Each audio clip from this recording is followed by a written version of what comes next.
pinakamabigat nyong dahilan sa pagtalikod sa kanya at pagiging kritiko ngayon? Personally, wala kaming naging problema ni Pangulong Bongbong Marcos nung kami magkasama, even before siya naging presidente, and all the time that I was in Malacanang and serving as executive secretary. Subalit, hindi naman kasi ang loyalty ko sa isang tao eh.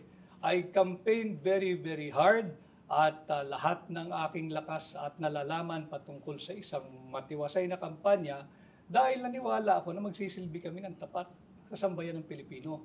At pagka hindi na yun yung direksyon, ako ang nahihiya, Cheryl, dahil alam naman din ninyong lahat, with all humility, ako nakaharap eh. Ilang beses akong humarap sa napakaraming tao. Sabi ko sa kanya noon, at ito'y nasa libro ko rin, yung mga alingas-ngas, intrigahan, yung nagmumura sa likod ko, wala namang kaya magmura sa harapan ko eh. Nung nandoon ako sa Malacanang, mga hindi na pagbibigyan, kaya ko yun. Pero hindi ko kakayanin pag ang magmumura na sa akin, yung 31 milyong Pilipino. Ibig sabihin, binigo natin sila. Ayoko. Ayoko.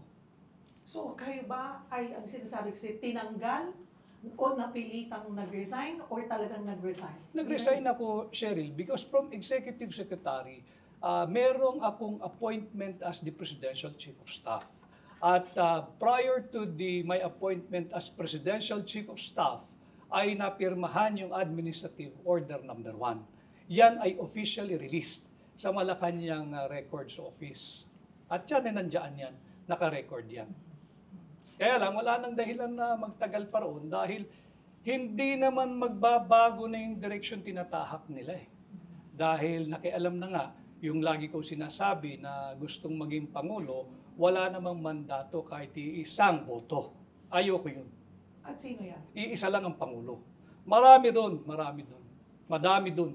Astang Pangulo, walang mandato. Hindi pa pwede yun. Kinakailangan yung Pangulo mag-assert. Binoto ka eh. 31 milyong Pilipino bumoto sa iyo. Essentially, he was given a clean sheet. Sulat mo kung anong klaseng panguluhan ang gusto mo. It's a license to do good, not to oppress the people.